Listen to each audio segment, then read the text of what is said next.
bienvenue sur Conscience et dans les chroniques de Josefa Albertini. Aujourd'hui, nous allons aborder le thème sur les 27 mois cruciaux autour de la conception, de la gestation et de la petite enfance et leur impact sur nos comportements adultes.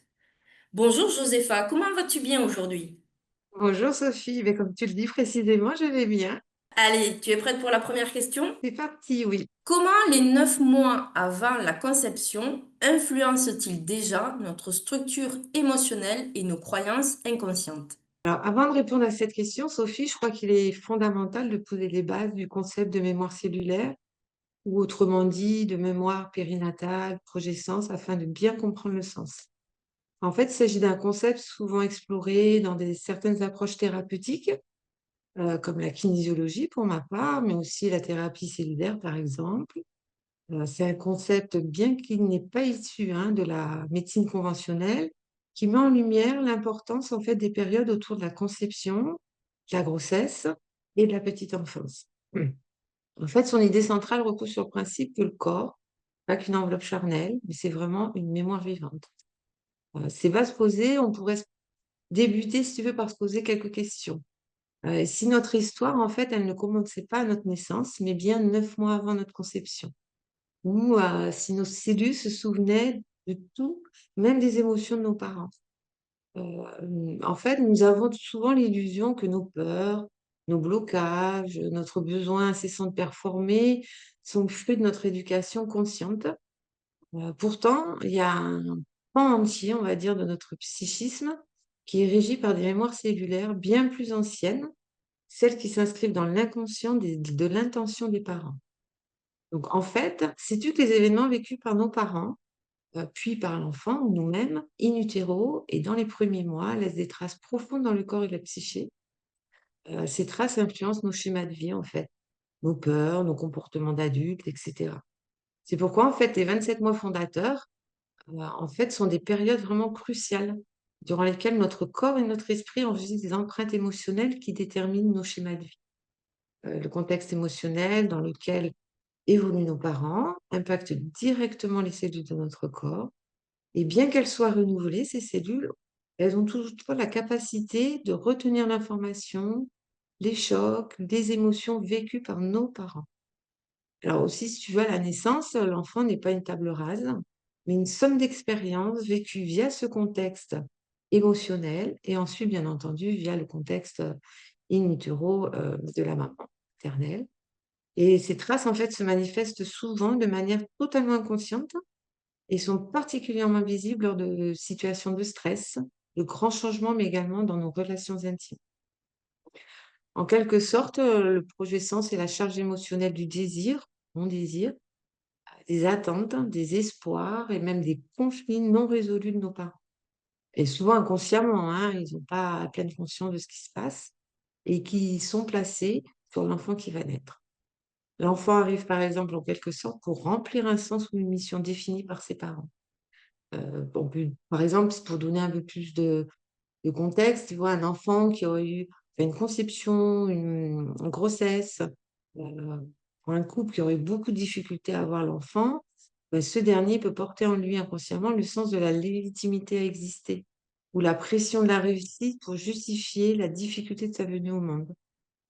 Le projet sens, en fait, il définit en grande partie les croyances limitantes fondamentales que l'adulte devra déprogrammer plus tard, comme, on connaît bien le «je suis pas assez bien» ou, «je dois me battre pour exister ou pour que ça fonctionne». En fait, ce qui est engrammé dans la phase prénatale et postnatale devient une empreinte fondatrice qui influence nos réactions de stress, nos schémas relationnels et nos peurs tout au long de notre vie. En quoi le projet sens parental façonne-t-il nos choix de vie parfois à notre insu? En fait, 9 mois avant que l'ovule et les spermatozoïdes se rencontrent, hein, il y a le contexte émotionnel, comme j'expliquais, et les attentes de nos parents qui créent ce que l'on nomme le projet sens. Si je peux imaginer, le projet sens, ça serait comme un sorte de logiciel qui est préinstallé sur un ordinateur, notre ordinateur, avant qu'on ne l'allume pour la première fois. Et c'est ce logiciel qui va dicter nos fonctions de base, mais aussi nos limites de performance. Donc là où ça devient plus subtil, c'est que le logiciel n'est pas forcément un désir formulé ou conscient. Mais bien souvent, il résulte de conflits inconscients ou des manques ancestraux. C'est pourquoi quand l'enfant va naître, il va se voir attribuer une mission, en quelque sorte, invisible.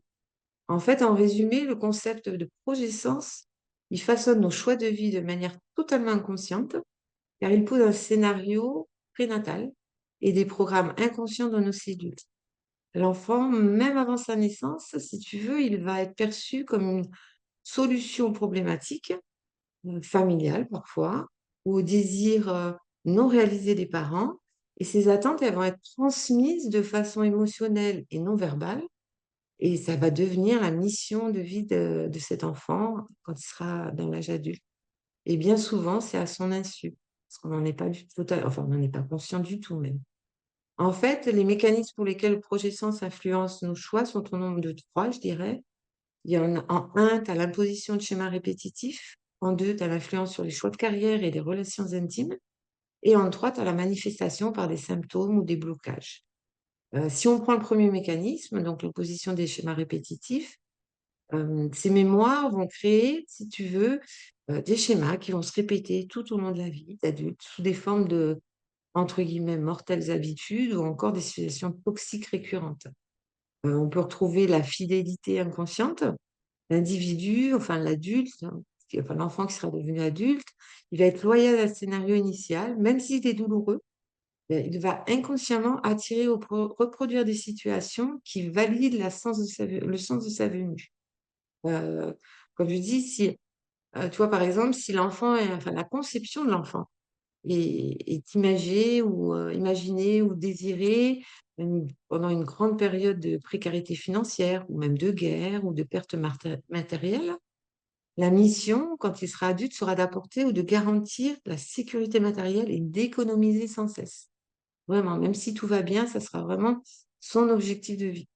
Tu as un autre exemple aussi, si l'enfant est voulu ou désiré, pour résoudre les conflits, familiaux majeurs ou des disputes parentales, puisque c'est les cas de figure qu'on rencontre, et bien l'enfant adulte, sa mission sera de maintenir à tout prix l'harmonie et d'être invisible. Alors pourquoi, tu vas me dire? En fait, parce que sa mission inconsciente, en premier lieu, c'est d'éteindre le conflit, en étant perçu un peu comme le sauveur ou le réparateur d'un couple ou d'un système familial qui est en crise. Donc ça peut se traduire par une tendance à être un enfant sage, un médiateur ou celui qui va dire toujours: «Tout va bien», pour ne pas ajouter des problèmes. Et ensuite, adulte, et ben, sa meilleure stratégie, toujours inconsciente, ça sera, la mission d'harmonie et surtout ne pas faire de vagues et de s'effacer, ne pas être un fardeau, ne pas exprimer ses besoins personnels et profonds. En fait, il va s'attacher à toujours minimiser. Mmh. Il peut aussi avoir la peur du rejet, aussi pour être parfaitement harmonieux, il va s'attacher à être discret pour assurer sa place et pour assurer l'amour de ses parents, en premier lieu, mais aussi, de façon plus globale, des autres. En somme, l'harmonie est l'objectif de sa mission de vie et l'invisibilité, la stratégie pour y parvenir. Alors surtout, ne pas déranger la paix fragile. Voilà ce qui va être en grammaire. Donc le mécanisme fondamental de tous ces exemples est la répartition totalement inconsciente. L'enfant, pardon, par amour et loyauté pour ses parents ou pour son clan, intègre la charge émotionnelle du projet sens. On parlait donc du premier mécanisme, il y a le second mécanisme qui est l'influence des choix de carrière et des relations intimes. Alors ce mécanisme, quant à lui, il vient répondre en fait, aux attentes parentales non résolues. Tu vois? Elles se traduisent, directement dans des grands choix de vie, notamment professionnels et affectifs. Dans le domaine professionnel, l'enfant peut avoir, un choix de métier en en réponse à ce projet sens. Alors ça peut être soit réparer, c'est-à-dire un choix de profession en lien avec ce que la famille a manqué ou perdu, ou encore accomplir, c'est-à-dire embrasser un métier que les parents n'ont pas pu faire ou celui d'un ancêtre ou d'un grand-père ou que sais-je, pour perpétuer en fait cette tradition ou cette gloire familiale que les parents auraient voulu. Donc il y a aussi également ça peut être se battre, c'est-à-dire chercher à s'épuiser sans cesse dans des causes difficiles, dans des travaux ou travail précaires pour valider que pour exister, il faut toujours lutter. si par exemple la conception a eu lieu dans un contexte de survie ou de conflit, enfin et cetera. Et dans le domaine affectif, autrement dit le choix de nos partenaires, on peut être attiré par des partenaires qui vont réactiver ou qui reflètent la blessure ou l'attente du projet sens. Cherchant de cette façon en quelque sorte à guérir la blessure à travers l'autre. Par exemple, on va dire si un enfant a été conçu pour combler un vide affectif chez l'un des parents, l'adulte pourra attirer des partenaires, enfin l'enfant une fois adulte pourra attirer des partenaires émotionnellement indisponibles. Parce que ça lui permettra comme ça, inconsciemment, toujours de rejouer le scénario du manque initial et du vide qu'il a tenté de combler dans le ventre de sa maman. Sa mission sera donnée, sans compter, ce qui peut l'amener à se sentir perpétuellement incomplet. Cette personne peut devenir hypersensible aux besoins des autres. Elle se sentira peut-être responsable du bonheur de ses proches, pourra aussi manifester une tendance à être hyper serviable ou hyper performant pour mériter d'exister. Bien souvent, il va prioriser le bien-être des autres au détriment du sien. Et il va s'épuiser à vouloir apporter du réconfort, du succès, de l'amour inconditionnel, que sais-je. Et en plus, il aura beau donner sans compter, il aura toujours un sentiment profond et persistant de ne jamais être assez bien, de ne jamais en faire assez. Un manque de reconnaissance de ses efforts, un vide intérieur, comme si c'était vidé en fait en quelque sorte de son essence profonde, personnelle, à force de trop donner aux autres. Alors pourquoi? Bah, tout simplement parce qu'il peut pas résoudre en fait le problème de son parent, car le vide affectif, le manque ou le deuil d'un parent est souvent une affaire personnelle qui ne peut être comblée par l'existence d'une autre personne, même son enfant. Et ce dernier, ben, tentera de remplir un puissant fond en fait, en quelque sorte. En fait, le projet Sens de combler un vide fait de l'enfant un être dont l'existence est centrée sur le don illimité, ça va être sa mission de vie, mais qui, incapable de remplir l'insatisfaction de l'autre, se sent épuisé, perpétuellement incomplet. Ça va être le résultat de sa mission. Et enfin, le dernier mécanisme, et non des moindres, c'est la manifestation des symptômes et des blocages. Lorsque l'adulte, en fait, tente de s'écarter de son projet sens inconscient pour vivre ses propres désirs, il peut ressentir un conflit interne, on va dire, qui va se manifester par des symptômes ou des blocages. En fait, l'inconscient va rejeter ce qui n'est pas conforme en quelque sorte au projet sens initial.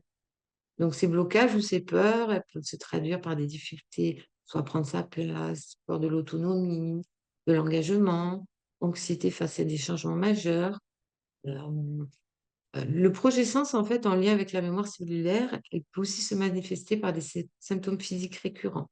Il y a des migraines, des problèmes digestifs, des douleurs articulaires, qui sont une expression codée, en fait, du conflit émotionnel qu'il y a non résolu, qui est lié au scénario, on va dire, prénatal. Donc tu l'auras compris, Sophie, en résumé, le projet sens est comme un logiciel préinstallé lors d'une conception. Il nous dicte, sans que nous le sachions, les objectifs et nos limites. Heu, nous pouvons alors passer une vie entière à tenter de réparer ou d'honorer cette mission initiale, souvent au détriment de nos propres aspirations, nos propres besoins et plus globalement, on va dire notre propre bien-être. Peut-on repérer dans nos comportements adultes des traces précises de ces mémoires périnatales? Absolument, ouais. Il est souvent possible de repérer des traces précises. Alors ces traces, elles vont se manifester comme des schémas de vie, des réactions émotionnelles excessives ou des blocages récurrents qui semblent démesurés par rapport à la situation actuelle. Le principe est simple. Lorsque nous rencontrons une situation qui réactive émotionnellement l'ambiance ou le choc vécu dans la période de progescence ou in utero, notre corps et notre psychisme basculent en mode de survie et ils réagissent non pas à l'événement présent, mais au scénario d'origine qui est inscrit dans leur mémoire, dans notre mémoire cellulaire. Un stress, une anxiété maternelle forte peut laisser une trace adulte telle une hypervigilance, constante. L'adulte est toujours en attente d'un danger imminent, même dans un environnement sûr. Il peut rencontrer des difficultés à lâcher prise ou à faire confiance, au calme, parce qu'en fait, son corps est programmé pour le stress, du cortisol. Dans son comportement, cela va pouvoir se traduire par des difficultés chroniques à s'endormir, une anxiété sociale ou une tendance à toujours surenchérir les risques. Ça peut aussi se traduire par un sentiment de rejet ou d'isolement, qui peut laisser une trace adulte, telle qu'une peur panique de l'abandon ou de la séparation. Dans son comportement, ce sera une personne qui sera plus enclin aux relations de dépendance, qui va avoir tendance à s'accrocher à des partenaires, par peur du vide, ou à l'inverse, saboter des relations saines pour valider la peur du rejet initial. Donc, il y a aussi des cas de figure qui peuvent se présenter en cas d'ambivalence d'un parent. Un parent qui aurait un doute, une incertitude sur cette conception, et ben, ça va se traduire par une incapacité à faire des choix ou à s'engager pleinement. Adulte, il va être souvent partagé entre, vouloir une chose et son contraire. Incapable de prendre une direction claire, que ce soit dans le domaine professionnel ou affectif. Parce qu'il va rejouer sans cesse l'indécision de ses parents à son sujet. Et puis après, il existe aussi des traces de l'expérience de notre naissance à proprement parler, autrement dit l'accouchement. Lorsqu'il y a une métaphore inconsciente de notre manière d'entrer dans la vie et de gérer les obstacles. Par exemple, une naissance par césarienne, surtout en urgence, elle peut se traduire par une trace inconsciente ou une métaphore: «On fait le travail à ma place, j'ai pas d'effort à fournir». Ou à contrario, une naissance longue et difficile, pour réussir, il faut souffrir terriblement. C'est associé à cette naissance.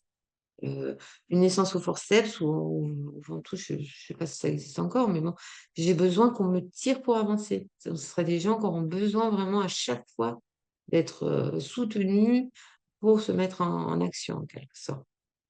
En fin de compte, ces traces nous montrent que nos difficultés ne sont souvent pas de simples défauts de caractère, mais des stratégies de survie adaptatives qui ont été programmées très tôt pour répondre à un environnement spécifique ou à une attente. Et mettre de la conscience sur ces mémoires est le premier pas pour les transformer. Quels outils ou approches thérapeutiques permettent d'accéder à ces mémoires corporelles et de les transformer? Alors, décoder ces traces permet de faire le lien entre, on va dire, donc, comme je disais, des réactions d'adultes disproportionnées et une mémoire cellulaire très ancienne. La compréhension de ces empreintes est le premier pas vers la libération, car elle permet de réaliser que nous ne sommes pas notre histoire, mais le produit en quelque sorte d'une adaptation à celle-ci. Voilà, ces mémoires ne sont pas une fatalité, mais un point de départ. Le travail thérapeutique, alors la kinésiologie, hein, pour ma part, il y a aussi le décodage biologique ou la psychogénéalogie, par exemple, qui peuvent être, d'une aide très précieuse. Moi, je vais parler de mon domaine de compétence, on va dire, donc la kinésiologie. Alors mon but, c'est ne pas, bien entendu, de blâmer les parents, hein, mais uniquement de mettre de la conscience sur ces programmes. Alors comment ça se déroule? En premier lieu, en identifiant. On remonte grâce au corps et aux tests musculaires à l'âge exact où la problématique s'est engrammée dans le corps. On va y mettre du sens, c'est-à-dire comprendre pourquoi ce schéma a été utile comme stratégie de survie à l'époque. Il y a des schémas qui peuvent avoir été salvateurs ou qui ont été mis en place pour nous protéger ou nous permettre d'avancer pendant une période, mais qui deviennent répétitifs alors qu'aujourd'hui, paradoxalement, à l'instant T, ils sont plus du tout adaptés. Mais ils sont en quelque sorte notre zone de confort, notre maîtrise, même s'ils nous font souffrir, car il s'agit là de quelque chose que l'on connaît parfaitement. Ensuite, on va transformer de façon à en créer un nouveau programme dans la cellule, permettant à l'adulte de choisir consciemment, une autre voie, que la «loyauté inconsciente» entre guillemets. Et en fait, en reconnaissant l'histoire de nos cellules, l'histoire qu'elles racontent, on se donne la permission de vivre notre propre sens, notre propre projet sens, au-delà du scénario qu'on nous a légué. En faisant la paix, je dirais, avec nos 27 mois fondateurs, que nous reprenons les rênes de notre vie d'adulte. Notre corps est un incroyable livre d'histoire, on va dire, et en fait, il tient à chacun de nous, de le lire pour écrire un nouveau chapitre.